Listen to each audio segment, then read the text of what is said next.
Kwa hiyo ndugu katika imani, lazima tuangalie kile tunachokipenda, lazima tukipende kwa ajili ya Allah subhanahu wa ta'ala, na katika kuchukia tuchukie kwa ajili ya Allah subhanahu wa ta'ala, tusije tukaingia katika shirki ya kupenda kama alivyobainisha Allah subhanahu wa ta'ala.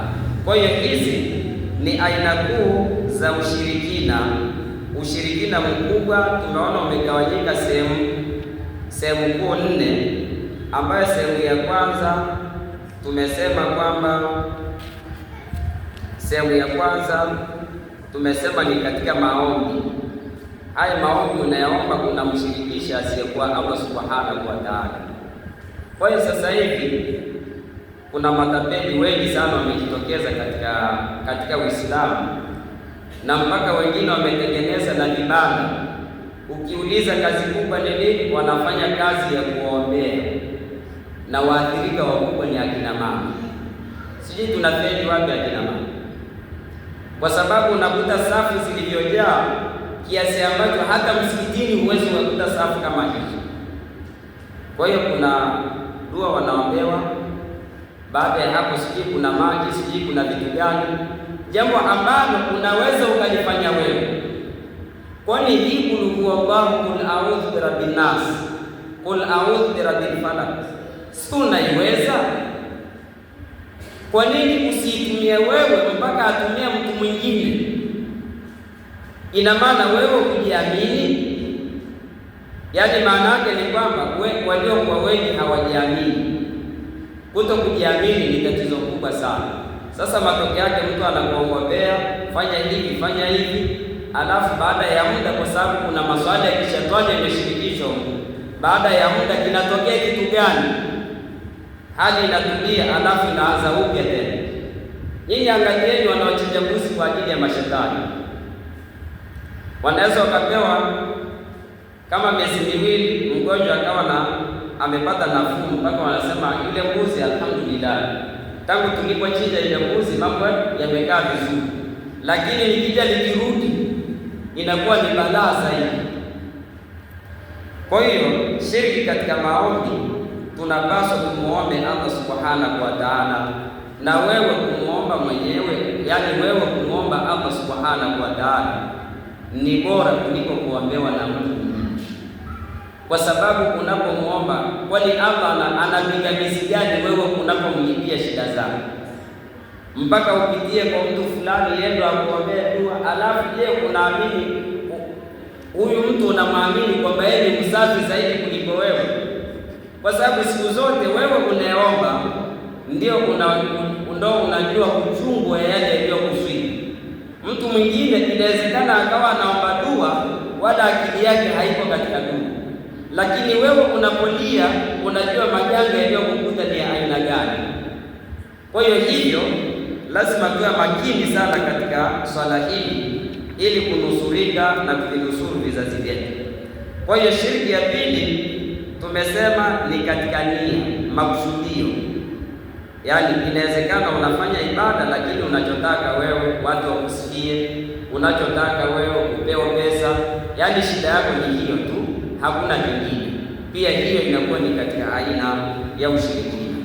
Aina ya tatu tumeona katika ushirikina mkubwa atwa ni katika kutii, yaani kumtii asiyekuwa Allah subhanahu wa ta'ala.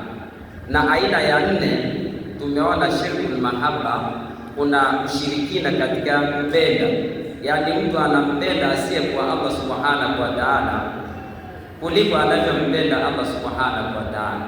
Kwani wale wanaonyeshwa katika makutano ya barabara usiku wa manane, kwa nini ameenda kule? Mbona kwenye swala hajaonekana, lakini kule ameenda na ametii? Sababu ni nini? Kwa sababu maagizo aliyepewa na mganga na huyo mshirikina ameona yana nguvu zaidi kuliko maagizo aliyepewa na Mola wake. Kwa hiyo ushirikina ni kitu kibaya sana. Mtu yeyote akijihusisha na ushirikina ni hatari sana. Baada ya kumaliza shirki kubwa, tunakuja aina ya pili, kama tulivyozungumzia kwamba ushirikina umegawanyika sehemu mbili. Yaani tukija kwa ujumla kwamba ushirikina umegawanyika sehemu mbili, shirki kubwa ambayo shirki kubwa pia tumeona na yenyewe ina vigawanyo vyake. Baada ya hapo tunamalizia an-naw'u thani, aina ya pili, ashirkul asghar, shirki ndogo. Shirki ndogo wanatueleza wataalamu wa tauhidi kwamba wanasema kwa jamiul aqwali wal afwali, yaani ni kauli zote na matendo yote allati tuaddi ila shirki al-akbar, ambayo yatapelekea wewe kumshirikisha, wewe kuingia katika shirki kubwa. Lakini haya matendo haya hayawezi yakamtoa mtu katika Uislamu, isipokuwa yanapunguza tauhidi yake. Na huu ushirikina mdogo huu nao pia umegawanyika katika sehemu hii. Alqismu alawwal, sehemu ya kwanza, ashirku dhahir, kuna ushirikina wa dhahiri, yani shirki ndogo, wa huwa alfadhu wa afwal, na hayo ni matamshi na matendo. Yani kuna baadhi ya matamshi ukiyatamka tayari utakuwa umeingia katika ushirikina, au baadhi ya matendo ukiyatenda unaingia katika ushirikina. Kama mfano, mtu akaapa kwa asiyekuwa Allah subhanahu wa ta'ala. Mara ngapi tunasikia akina mama wanasema, mama yangu, baba yangu, na hapa kwa mtoto wangu aliyelala kaburini hageuki. Hivyo vyote ni viapo vya ushirikina. Muislamu unatakiwa useme wallahi wa billahi wa tallahi. Ndicho kiapo tulichofundishwa na Allah subhanahu wa ta'ala. Kwa hiyo mtu yeyote atakayeapa kwa asiyekuwa Allah subhanahu wa ta'ala anajiingiza moja kwa moja ima katika ukafiri au katika ushirikina, kama alivyotuelekeza Abdullah ibn Umar kutoka kwa Mtume sallallahu alayhi wasallam, akasema, fa inni sami'tu Rasulullah sallallahu alayhi wasallam yaqul, hakika mimi nimemsikia Mtume sallallahu alayhi wasallam akisema, man halafa bi ghairi llah, mtu yeyote atakayeapa kwa asiyekuwa Allah, fakad kafara au ashraka, huyo atakuwa ameingia katika ukafiri au atakuwa ameingia katika ushirikina. Na wakati mwingine mtu anaweza akaingia katika ushirikina pasina ya kujua. Kwa mfano, mtu akasema hivi, masha Allah wa shita,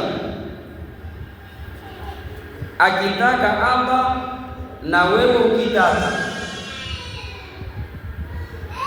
Haya ni katika maneno ambayo yanamuingiza mtu katika shirki ndogo. Au wakati mwingine mtu anasema laula Allahu wa fulani, lau si Allah na fulani, basi lisingetokea jambo kadhaa. Yaani maana yake kwamba hapo unamshirikisha Allah subhanahu wa ta'ala. Sasa maneno haya kiuhalisia ilitakiwa mtu aseme hivi, masha Allahu thumma fulani, yaani akitaka Allah kisha akataka na fulani. Hapa kinachokatazwa ni nini? Ukisema kwamba ukitaka wewe, yaani akitaka Allah na wewe, pale kuna yaani akitaka Allah na wewe, yaani maana yake ule utakaji wa Allah na wako wewe umeulinganisha ni sawa sawa. Yaani vile anavyotaka Allah ni sawa sawa na vile unavyotaka wewe. Sasa ili kujitoa katika ushirikina huu, unatakiwa useme akitaka Allah kisha ukataka na wewe. Kwa hiyo hapo utakuwa umejitoa katika ushirikina. Allah subhanahu wa ta'ala anasema kwamba wama tashauna illa ayyasha Allahu rabbul alamin, hamtotaka isipokuwa atake Allah subhanahu wa ta'ala.